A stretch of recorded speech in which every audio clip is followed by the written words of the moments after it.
Hello, and welcome back to the channel. I'm Thomas, and today you join me with the 2023 Toyota Aygo X Undercover Edition. This car's got crazy chaos, balance badges everywhere, a wild interior, coral red accents on the exterior, and I'm so excited to show you guys this car. So let's flip the camera around and I'll crack on with this video. So this is the front end of the Aygo X, which theoretically is an Aygo crossover, X for crossover, and this is the third generation of Aygo. The first one came out in 2005, and what we can see here is this one's in this nice grey metallic paint, and we've got loads of features on this particular undercover trim because this is one of the highest specs Aygos that you can get. So of course we've got things like adaptive cruise control, etc., that you can see all built into the radar up front. But the undercover trim adds things like this coral red splash at the front, which you'll see round to the sides as well. We've got it on the wheels, and we've even got it on the interior. But I'll show you around the side of the door. On the sills, this coral red flashing all the way around here. And the wheels on this car are quite tall and skinny. I believe they're 18-inch. As you can see, super shiny, but skinny as well. Kind of reminds me of what you've seen on the BMW i3 back in the day, tall, skinny tyres. Now the boot in this car is quite small, as you'd expect with a compact city car, or crossover even. We do have a deep inset in there, quite high lip, but it is big enough, you know, for duffel bags, maybe a suitcase going on a holiday, or you're shopping. There's not really any storage underneath, you know, keep some stuff for some tools and stuff under there for maybe tyre repair kits, but not too much other than that. And there's no handle or anything to pull down, so just put your fingers here and close. Now this is glass, or kind of black gloss anyway, so I don't, yeah, that's all glass, so I don't want to put massive fingerprints on here. We've even got camera and sensors on this Aygo, and I do like the fact we've got quite tall lights, kind of arcing back to the Mark II Aygo, because the first one had the cute wheel lights in here. Now this does not share its underpinnings with any Citroens or Peugeot, unlike the first two. This is more in line with what you would see on a Toyota Yaris, but we do have a 1 litre 3-cylinder up front, similar to what I've seen in my Toyota Aygo. Now this car is super fun. We've got a whole load of like two-tone paint going on. The interior here, we do have these little pop-out windows, which take you back like so. Pull them in. Don't have any door bin cards or anything. We do have a handle and obviously a mechanical release, and we do have these funky looking seats with the red and the grey. Now up front is where the things are exciting, because it is an Aygo, it is a small crossover, so it's really just occasionally carrying people in the back, but up front is where the magic is. But before you jump inside, you realise it says balance here and chaos on that side of the roof. Now that's just a teaser of what's to come.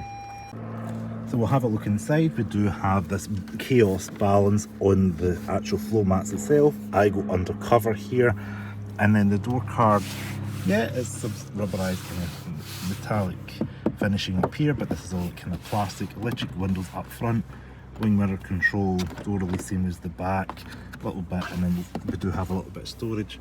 It is the cheapest Toyota here you can buy, the Aygo X in the UK at the moment, so please go with that in mind. It is, after all, sitting below a Yaris, but this one does come with this undercover trim, which I think is really cool. I'm just seeing this pattern, and they're quite comfortable seats that are manually adjustable, same as the steering wheel. You can adjust that a little bit as well.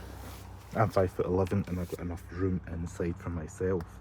Now, out with the funky seat pattern and the funky floor mats, we do have this coral red interior accents all throughout the cabin that just really lift it up and add a little bit of fun and joy to your life. We even have body coloured bits inside, which we've seen in other Aygo models. Now, the advantage of the Aygo X is just across even, you're sitting a little bit taller than maybe the Mark II Aygo, you know, so it's a little bit easier maybe potentially getting in and out. And you've got all the Toyota larger model mod cons on this undercover trim. So we've got things like your start stop, we've got adaptive cruise control, we've got a little instrument display here, keyless entry, keyless go, automatic lights, it goes on and on. We've even got aircon in the car as well, which This has got a manual 5 speed, so clutch down, foot there, and that 1 litre 3-cylinder pops to life. As you can see, Aygo X. Now, this is like a smaller version of what we've seen in the Yaris Cross, so you are able to, so we can change your fan speed on the right hand side, you can change your temperature there. It is one zone, but it is a small cabin, but it's very easy to control. And there's the aforementioned aircon. We've even got heated seats down here as well for left and right, USB-A, 12-volt power outlet, and a wireless charging port, as well as 2 cup holders, the 5-speed manual, and we do have a glove box, which is very large considering the size of the car. Not softly damped and not lined with fuzzy stuff, but it is large and ready to pounce. Plenty of headroom, plenty of shoulder room, and great visibility out front. So this is my kind of A-pillar view here, side view mirror. The car's quite short, so you can even turn your head and you can see round like so. Material quality, the steering wheel is just what you'd expect from a Toyota. So, I would even say it feels above what a Yaris and the Aygo should be, because it's a nice material. It's definitely nicer than what I had in my IQ back in the day. Of course, the top of the dash is very scratchy, but it is the lowest end Toyota product, so please keep that in mind. Again, it's not soft or squidgy, but it does the job. And for many people, this is either going to be your first car or potentially your last car. Worth mentioning, the Toyotas do come with a 10-year warranty, 100,000 miles from new, as long as you get that serviced each year at a Toyota dealership. So you could buy this. This is a 2023 particular one. It's going to have 9 years left on its warranty, 10,000 miles. So you've probably got, what, another 88,000 miles roughly of hassle-free driving ahead of you if you had this Aygo X. This always makes me laugh. This button here you can see in other Toyota licensed products. My LC has that. Some buttons here for your auto start stop, traction control, automatic lights. All in all, everything's easy to reach. And similar to what we've seen in the Corolla Cross, we do have physical buttons for features like your cruise control, if you want to change a little gauge in front of you there. Even this is handy, telling you 54.8 miles per gallon from that 1 litre. And this screen in here is different to what we've seen in the other 2 Toyota products there. It's not like the CHR and Yaris.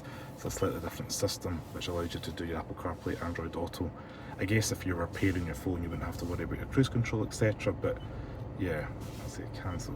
There we go.